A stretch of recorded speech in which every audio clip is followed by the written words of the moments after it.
اس نے کچھ بھی نہ سوچا تھا اور محل کے باہر موجود باغیچے میں آ گیا تھا۔ جلدی جلدی اس نے ہاتھ چلائے تھے اور کتابچے میں سے وہ اصل صفحہ پھاڑ دیا تھا۔ اس کے بعد دوسرے صفحے میں وہ تمام تفصیلات لکھی تھیں، لیکن ایک تفصیل چھپا دی تھی اور پھر سکون کا سانس لیا تھا۔ اس نے اپنے ماتھے پر آئے پسینہ صاف کیا تھا اور اپنے بھائی کو دیکھا تھا۔ اس کے بھائی نے اس کو دیکھا، دونوں کی نظریں ملنے پر وہ مسکرائے تھے۔ اس کا بھائی وہاں سے واپس لوٹ گیا۔ وہ دوبارہ سلطنت کے محل میں داخل ہو گیا تھا۔ اب اسے سلطان کو یہ نئی فہرست دینی تھی جس میں ایک نام غائب تھا، اور وہ کیوں غائب تھا وہ اچھی طرح جانتا تھا۔ اس نے جان بوجھ کر غائب کیا تھا، لیکن اس کی کیا وجہ تھی یہ ابھی تک معلوم نہیں ہو سکی تھی۔ اس نے وہ فہرست سلطان کو تھما دی تھی اور بہانے بنا کر وہاں سے واپس آ گیا تھا۔ اسے معلوم تھا کہ سلطان اسے اگلے دن ضرور طلب کریں گے، اور ایسے ہی تھا۔ اسے اگلے دن محل میں طلب کیا گیا تھا اور تمام تفصیلات دوبارہ سے لی گئی تھیں۔ اس نے تھکے تھکے انداز میں ساری تفصیلات بتا دی تھیں۔ وہ کبھی بھی یہاں نوکری نہیں کرنا چاہتا تھا، لیکن اس کے والد صاحب بے حد سخت تھے اور ان کے سلطان کے وزیر سے بے حد پرانے مراسم تھے۔ چنانچہ وزیر کے اصرار پر ہی سلطان نے اسے رکھا تھا۔ حالانکہ اسے معلوم تھا کہ سلطان اسے کچھ خاص پسند نہیں کرتے، لیکن پھر بھی مروت میں انہوں نے اسے اپنے محل میں جگہ دے دی تھی۔ اب معاملہ یہ ہو گیا تھا کہ اس کے والد صاحب کا تو انتقال ہو گیا تھا، لیکن محل میں ملنے والی تنخواہ سے ہی اس کا گزارا مشکل ہوتا تھا۔ چنانچہ وہ کہیں اور جانے کا سوچ بھی نہیں سکتا تھا۔ کہیں اور تو اسے محل جتنی تنخواہ ملنی بھی نہیں تھی، اس لیے وہ یہاں چپکا ہوا تھا۔ نہ وہ چھوڑ سکتا تھا، نہ ان سے کہیں اور جگہ مل سکتی تھی، اس لیے مارے بندے وہ یہی کام کرنے پر مجبور تھا۔ لیکن اب جب سے اس کا بھائی اس کے لیے خبر لے کر آیا تھا، اس کی بانچیں کھل گئی تھی اور اسے پورا یقین تھا کہ اس کی قسمت کھل جائے گی۔ بس اسے ایک سچ چھپانا تھا، اور وہ تو یہ بآسانی کر سکتا تھا۔ وہ چاہتا تھا کہ سلطان جلد از جلد اس سے معلومات حاصل کر لیں تاکہ اس کی جان چھوٹ جائے اور وہ وہاں سے روانہ ہو جائے۔ اس کے بعد اس کی منزل کہاں تھی وہ اچھی طرح جانتا تھا۔ چنانچہ تمام تفصیلات سلطان کو بتانے کے بعد وہ وہاں سے غائب ہو گیا، اور اسے معلوم تھا کہ مہینے کی آخر میں جب وہ تمام فہرست سلطان کو تھما دیتا ہے تو اسے ایک دن کی چھٹی ملتی ہے، اور اسے ایک دن کی چھٹی کو اسے کس طرح گزارنا تھا اسے اچھی طرح معلوم تھا۔ ویسے بھی وہ جہاں جا رہا تھا وہ اس کے کام کرنے کی جگہ پر بس تھوڑے ہی فاصلے پر تھا، اس لیے اسے کسی قسم کی کوئی مشکل پیش نہیں آئی تھی۔ محل سے فوراً سے نکل کر وہ اپنی نئی منزل کی طرف روانہ ہو گیا تھا۔ سلطان معظم روزمرہ کے معاملات سے تھک چکے تھے، ان کی طبیعت خراب ہو چکی تھی۔ اب شاہی حکیم کو بلایا گیا تھا۔ انہوں نے ان کی نبض دیکھی تھی اور پھر انہیں اس طرح نیم مردہ دیکھ کر شاہی حکیم نے ادب سے عرض کیا تھا کہ سلطان معظم، آپ تمام دن محل کے معاملات میں مصروف رہتے ہیں، اس کے علاوہ آپ سفر پر بھی نکلتے رہتے ہیں، جس کی وجہ سے آپ کو جسمانی تھکن ہو گئی ہے، اور یہ جسمانی تھکن آپ کی ذہنی تھکن کی وجہ سے ہے۔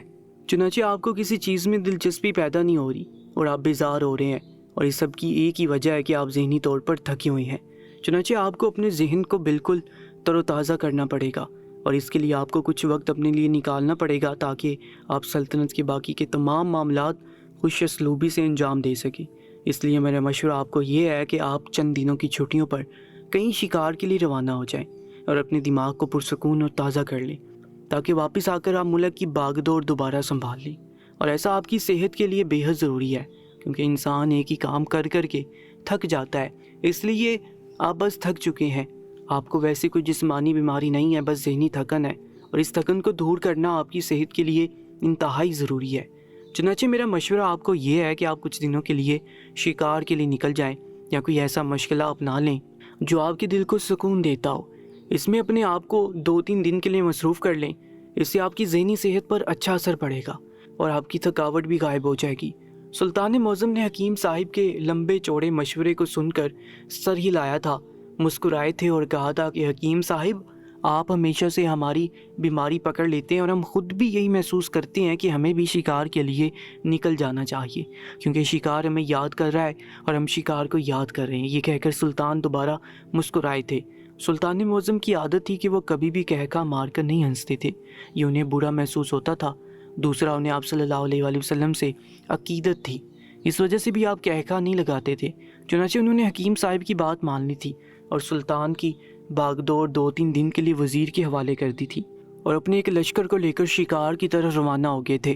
شکار کی طرف جاتے ہی انہیں ایسا محسوس ہوا تھا جیسے ان کا ذہن آہستہ آہستہ اپنی تھکاوٹ اتار رہا ہے۔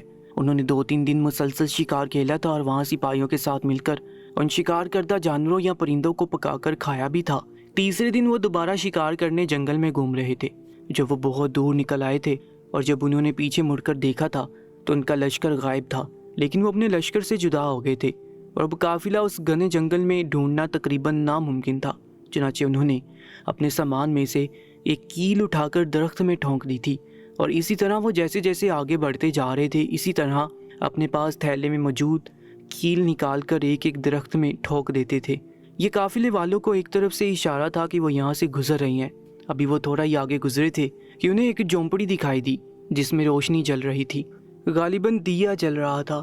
اب شام ڈھلنے کو تھی اور سلطان ویسے بھی چل چل کر تھک چکے تھے، ان کا گھوڑا بھی پیچھے کہیں قافلے کے ساتھ ہی رہ گیا تھا۔ انہیں تھکاوٹ محسوس ہو رہی تھی، چنانچہ انہوں نے آگے بڑھ کر جھونپڑی کا دروازہ بجایا تھا اور پینے کے لیے پانی مانگا تھا۔ ابھی کسی نے جواب نہیں دیا تھا کہ اسی اثنا میں جھونپڑی سے کسی کے رونے کی آواز آ رہی تھی۔ سلطان نے دوبارہ دروازہ بجایا اور پانی کا سوال کیا۔ ان کا گلا بے حد خشک ہو رہا تھا اور سارا سامان تو قافلے کے ساتھ ہی رہ گیا تھا، ان کے سامان میں موجود پانی بھی ختم ہو چکا تھا۔ چنانچہ انہوں نے دوبارہ پانی مانگا۔ اس بار دروازہ کھلا تھا اور انہیں پانی کی بجائے دودھ پیش کیا گیا تھا۔ سلطان بے حد خوش ہوئے تھے، انہوں نے سحر ہو کر دودھ پیا تھا، لیکن وہ حیران ہوئے تھے کیونکہ ساتھ ساتھ رونے کی آوازیں بھی آ رہی تھیں۔ انہوں نے دروازے پر پردے کی اوٹ میں موجود عورت سے پوچھا تھا کہ یہ رونے کی آواز کیسی ہے۔ اس عورت نے پہلے تو ٹالنے کی کوشش کی تھی، لیکن جب سلطان کا اصرار بڑھا تھا تب اس عورت نے کہا تھا کہ سلطان معظم، یہ رونے کی آواز میری بیٹی کی ہے۔ میں تو رو رو کر اب تھک چکی ہوں، لیکن میری بیٹی اب مسلسل روتی ہے، صبح سے لے کر رات تک وہ روتی رہتی ہے۔ یہ کہہ کر وہ عورت بھی رونے لگی تھی۔ سلطان یہ دیکھ کر گھبرا گئے تھے۔ انہوں نے عورت کو کہا تھا کہ وہ اس کی وجہ بتائیں۔ اس عورت نے کہا تھا کہ اس کی وجہ وہ انہیں تبھی بتائیں گی جب وہ گھر کے اندر آئیں گے، اور اس عورت نے ہراساں نظروں سے ارد گرد دیکھا تھا۔ ایسا لگتا تھا جیسے کسی چیز کا خوف اس عورت کے اندر موجود ہو اور وہ سچ کہنے سے ڈر رہی ہو۔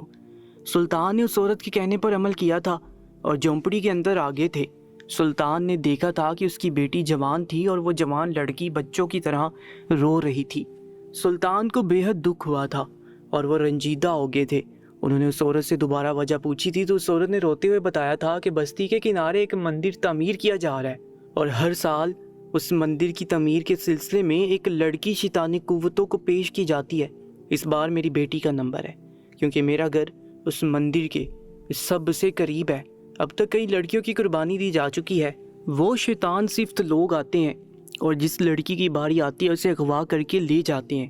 یہ کہہ کر وہ عورت پھوٹ پھوٹ کر رونے لگی۔ سلطان نے اس سے پوچھا کہ وہ کون لوگ ہیں۔ جب اس نے بتایا کہ وہ بستی کے کنارے آباد ہو رہے ہیں اور آہستہ آہستہ ان کے قبیلے میں اضافہ ہو رہا ہے، اور یہ پچھلے مہینے کی بات ہے، اس بات کو زیادہ عرصہ نہیں گزرا، یہ کہہ کر وہ عورت پھر رو پڑی تھی۔ سلطان نے اسے تسلی دی تھی اور پوچھا تھا کہ تمہاری لڑکی کی قربانی مانگنے کے لیے وہ کب آئیں گے۔ جب اس نے کہا تھا کہ اس مہینے کے آخر میں وہ اسے لینے کے لیے آئیں گے، جس میں تقریباً 1 ہفتہ رہتا ہے، سلطان کے چہرے پر غضب کی واضح لکیریں محسوس کی جا سکتی تھی۔ انہیں بہت برا محسوس ہوا تھا کہ ان کی سلطنت کی حدود میں ان کی رعایا کے ساتھ اس قدر برا سلوک کیا جا رہا ہے۔ انہوں نے اس عورت کو بہت سی تسلی دی تھی اور کہا تھا کہ وہ جلد از جلد اس بارے میں کوئی نہ کوئی حل تلاش کر لیں گے، اور اس عورت سے کہا تھا کہ آپ کو اس سلطنت کے سلطان کی طرف سے جلد از جلد خوشخبری سنائی جائے گی، اور اللہ کے حکم سے آپ کی بیٹی شیطانی قوتوں کے ہتھے چڑھنے سے بچ جائے گی۔ یہ کہہ کر سلطان وہاں سے روانہ ہو گئے تھے اور تھوڑی دور جا کر وہ اپنے قافلے سے مل گئے تھے، لیکن اب ایک نئی پریشانی ان کے لیے کھڑی ہو گئی تھی۔ اس عورت کی بات سن کر ایک گہری سوچ میں مبتلا ہو گئے تھے۔ قافلے والوں نے ان سے پوچھا کہ کیا مزید شکار کے لیے جانا ہے، تو انہوں نے منع کر دیا تھا، کہا تھا کہ میری ذہنی تھکن اتر گئی ہے، لیکن میرے لیے ایک اور پریشانی کھڑی ہو گئی ہے، اور اللہ کے فضل سے میں اس آزمائش سے بھی گزر جاؤں گی، لیکن اس وقت میں فی الحال محل جانا چاہتا ہوں اور وہاں جا کر حالات معلوم کرنا چاہتا ہوں۔ تبھی قافلے والوں نے اپنا رخ محل کی طرف کر دیا تھا اور سلطان اپنے گھوڑے پر سوار ہو کر محل کی جانب روانہ ہو گئے تھے۔ انہوں نے مزید شکار کا ارادہ ترک کر لیا تھا۔ ویسے بھی انہوں نے 3 دن آرام کر کے اپنی ذہنی تھکن اتار لی تھی، لیکن اب اس ذہنی تھکن اترنے کے بعد ان کے لیے ایک نیا چیلنج موجود تھا۔ سلطان معظم جیسے محل میں تشریف لائے تھے تو وہاں کے تمام لوگوں کے چہرے پر خوشی کی لہر دوڑ گئی تھی، لیکن سلطان بے حد غمگین نظر آ رہے تھے۔ ملکہ عالیہ نے ان سے استفسار کیا تھا تو انہوں نے سارا ماجرا کہہ سنایا تھا۔ یہ سارا قصہ سننے کے بعد ملکہ عالیہ چونک گئی تھی۔ انہوں نے سلطان معظم سے کہا تھا کہ باغیچے کی صفائی کے دوران کنیز خاص کو ایک رکہ ملا تھا جسے پودے کے نیچے دفنایا گیا تھا۔ ایسا محسوس ہوتا تھا جیسے اس رکے کو دفنایا گیا ہے تاکہ کسی کو اس بارے میں کچھ معلوم نہ ہو سکے، لیکن چونکہ باغیچے کی ازسرِ نو تعمیر کی جا رہی تھی تو کھدائی کے دوران یہ کاغذ برآمد ہوا تھا جس پر کچھ درج تھا۔ کنیز خاص نے مجھے یہ کاغذ تھمایا تھا اور میں نے اسے سنبھال کر رکھ دیا تھا۔ یہ اس وقت کی بات تھی جب آپ 3-4 دن پہلے شکار پر جا رہے تھے۔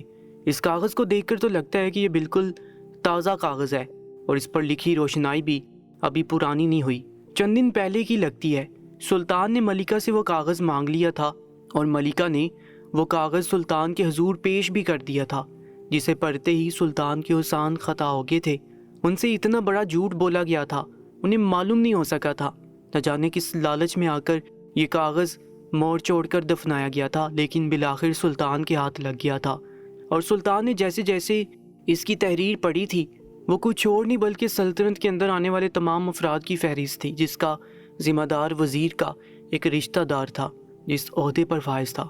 اس نے صاف صاف اس کاغذ پر لکھ دیا تھا کہ سلطنت کی حدود سے کچھ پہلے بستی کے کنارے کچھ غیر مقامی افراد آ کر بس رہے ہیں اور ان کی حرکتیں مشکوک ہیں، لیکن پھر یہ کاغذ نکال کر دفنا دیا گیا تھا، جس کا سیدھا اور صاف مطلب تو یہی نکلتا تھا کہ ان غیر مقامی افراد سے انہیں کوئی فائدہ پہنچنا تھا، اسی وجہ سے ان کی معلومات کو چھپا لیا گیا تھا۔ اب سلطان کو سمجھ آ گئی تھی یہ غیر مقامی افراد 2 ہی لوگ تھے جو وہاں مندر تعمیر کر رہے تھے، اور اس مقصد کے لیے انہیں ہر سال جوان لڑکی کو شیطانی قوتوں کے آگے پیش کرنا پڑتا ہے، یعنی ان کی بینٹ چڑھانا پڑتا ہے، ان کی بلی دینی پڑتی ہے۔ اسی وجہ سے ان لوگوں نے اپنے آپ کو اور اپنی شناخت چھپانے کے لیے اس عہدے پر تعینات شخص کو اپنے ساتھ ملا لیا تھا، اور یہ کاغذ یہ ساری کہانی بیان کر رہا تھا۔ حالانکہ ابھی تو سلطان نے تحقیقات کا حکم بھی نہیں دیا تھا، لیکن جس طرح سلطان نے روتی عورت کو تسلی دی تھی وہ اللہ کی بارگاہ میں بہت پسند کیا گیا تھا۔ شاید یہی وجہ تھی کہ یہ کاغذ کنیز خاص کے ہاتھ لگا تھا، جس نے یہ کاغذ ملکہ عالیہ تک پہنچایا تھا، اور ملکہ عالیہ سے یہ کاغذ پھر سلطان کی بارگاہ میں پہنچ گیا تھا۔ سلطان نے فوراً سے اپنے محل میں سپاہیوں کو طلب کیا تھا، اور اس کے ساتھ ہی انہوں نے اپنے جاسوس کو بھی بلایا تھا اور اسے کہا تھا کہ ابھی اس لڑکی کی قربانی میں پورا 1 ہفتہ باقی ہے، اور اسے 1 ہفتے میں ہمیں ایک ایسا منصوبہ تشکیل دینا ہے کہ ہم ان غیر مقامی افراد کو جو شیطانی قوتوں سے تعلق رکھتے ہیں ان کو ملیاں میٹ کر دیں۔ اس مقصد کے لیے انہوں نے جاسوس کو مخاطب کرتے ہوئے کہا تھا کہ وہ اس عہدے دار کی تمام معلومات مجھے پیش کریں اور مجھے بتائیں کہ اس کے گھر میں کون کون موجود ہے۔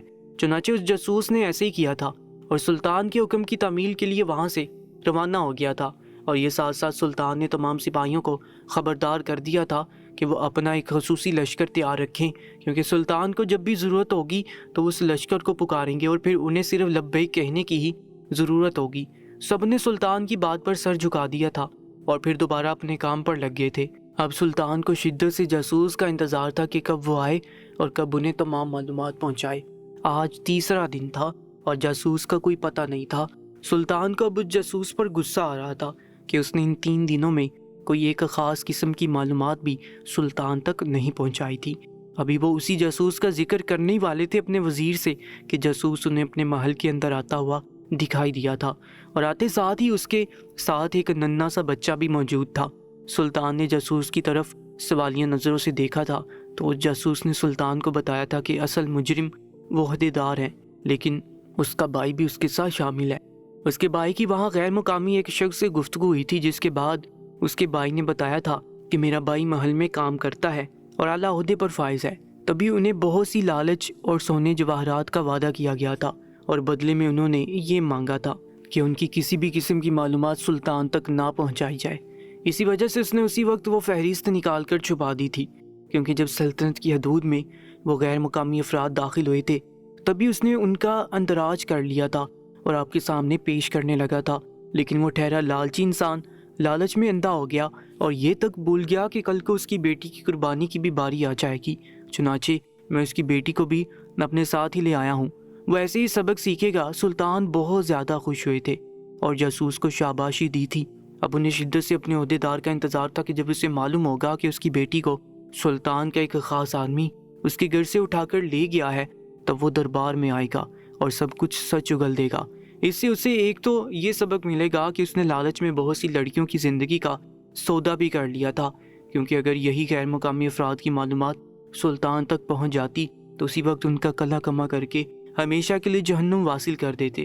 لیکن چونکہ اب ان کی تعداد بھی بڑھ گئی تھی اور ان کی حرکتیں بھی بڑھ چکی تھیں، چنانچہ سلطان نے اس کے لیے ایک الگ منصوبہ سوچا تھا۔ وہ عہدیدار سر کے بل سلطان کے محل میں حاضر ہو گیا تھا۔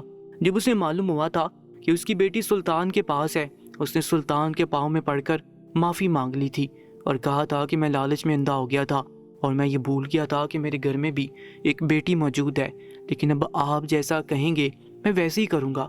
سلطان نے غور سے اس کی طرف دیکھا تھا اور پوچھا تھا کہ مقامی افراد تعداد میں کتنے ہیں اور ان کی خصوصیات کیا ہیں اور یہ لوگ کس مقصد کے تحت قربانی کرتے ہیں۔ اس عہدیدار نے بتایا تھا کہ مقامی افراد دن بدن تعداد میں بڑھتے جا رہے ہیں اور یہ سمندر پر موجود ایک پہاڑ سے آتے ہیں اور آ کر یہاں سلطنت کی حدود کے اندر بستے چلے جا رہے ہیں۔ یہ پہاڑ کے پاس ایک مندر تعمیر کر رہے ہیں اور وہاں کے شیطانی قوتوں کو وہاں رچانے بسانے کے لیے ہر مہینے ایک لڑکی کی قربانی کرتے ہیں، جس سے ان کی طاقت اور زیادہ مضبوط ہوتی جا رہی ہے اور ان کا مندر طاقتور مندر بنتا جا رہا ہے۔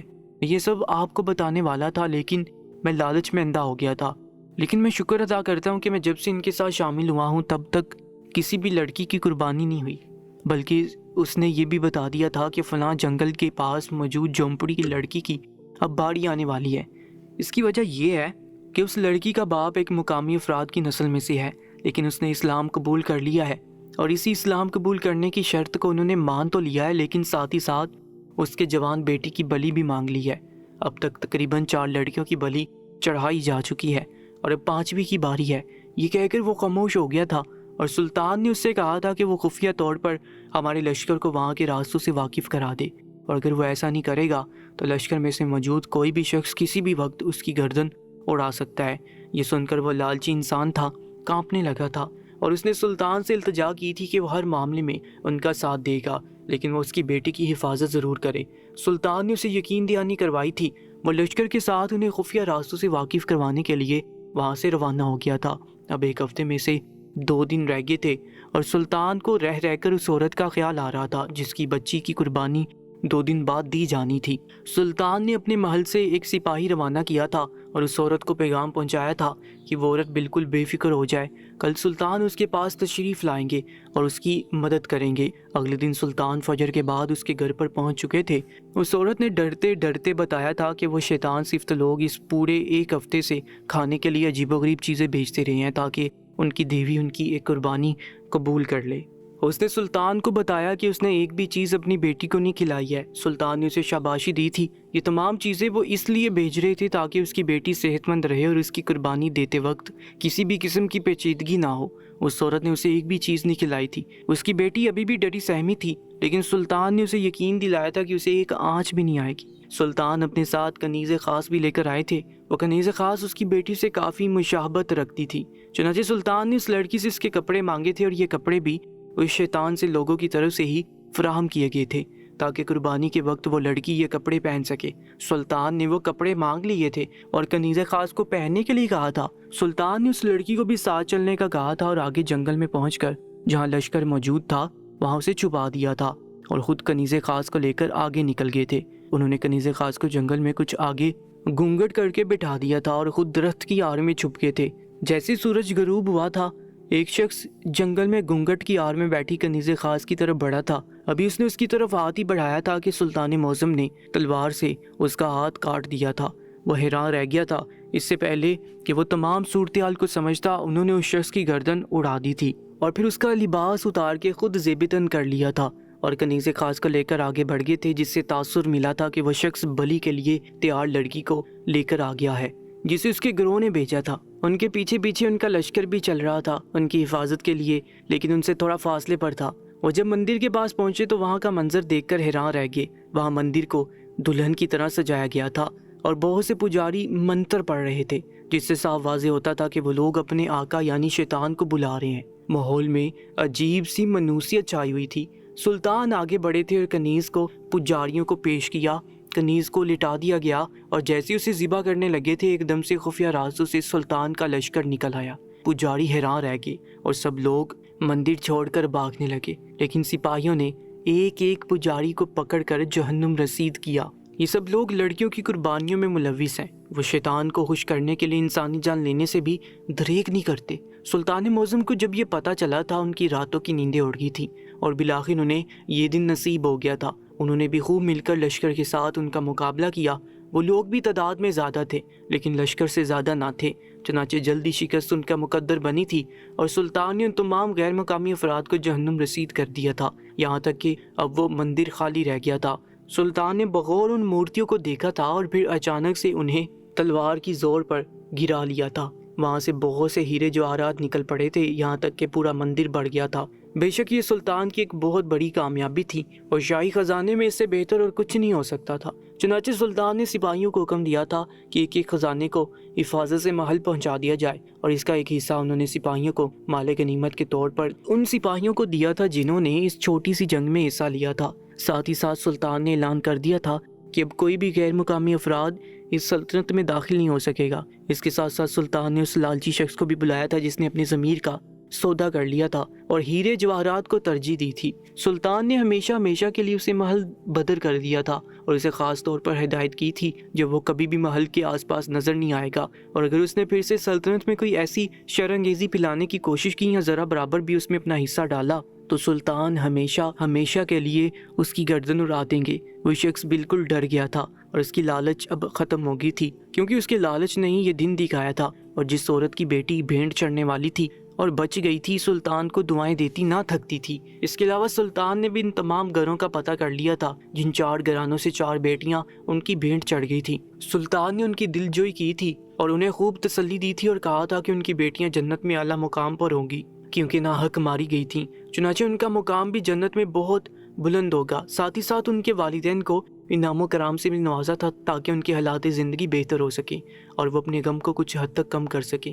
اس کے ساتھ ساتھ سلطان عوام میں بھی بہت زیادہ مقبول ہو گئے تھے۔ بہرحال یہ ایک مشکل مہم جوئی تھی جسے سلطان نے اپنے فہم و فراست سے جیت لیا تھا اور وہاں کے مقامی افراد کے لیے ایک مثال بن گئے تھے۔ سلطان نے سمندر کنارے بھی بہت سے لوگوں کو آباد کر دیا تھا تاکہ پھر کوئی غلط کام نہ ہو سکے۔ آج کی کہانی کے بارے میں اپنی قیمتی رائے سے ضرور آگاہ کیجیے گا۔ ہماری پچھلی ویڈیو کے اوپر جن دوستوں نے کامنٹس کیے ہیں ان کے نام ہیں شبانہ محمود، لکھتی ہیں بہترین معیار کی تحریر ہے۔ محمد اخلاق لکھتے ہیں واو زبردست۔ اشرف ملک لکھتے ہیں نیو یارک سے ویری نائس سٹوری، آئی لو سلطان سٹوری۔ عبداللہ مدنی لکھتے ہیں جزاک اللہ خیرہ فیصل آباد سے۔ سبحان عدنان لکھتے ہیں بہت اچھی۔ وحید اسلام آباد سے لکھتے ہیں نائس سٹوری۔ محمد توفیل کمنٹ کرتے ہیں رسول نگر سے۔ فضل محمود کرنگی کراچی سے ہمیں لکھتے ہیں۔ سید منیر لکھتے ہیں بہت ہی اچھی سٹوری ہے، آپ کا انداز بیان بھی کچھ کم نہیں ہے۔ انڈیا سے ہوں، حیدرآباد سے۔ اگر آپ بھی چاہتے ہیں کہ میں آپ کا نام ریڈ کروں تو آپ اس ویڈیو کے کامنٹ میں اپنے نام کے ساتھ اپنے شہر کا نام بھی ضرور لکھیے گا۔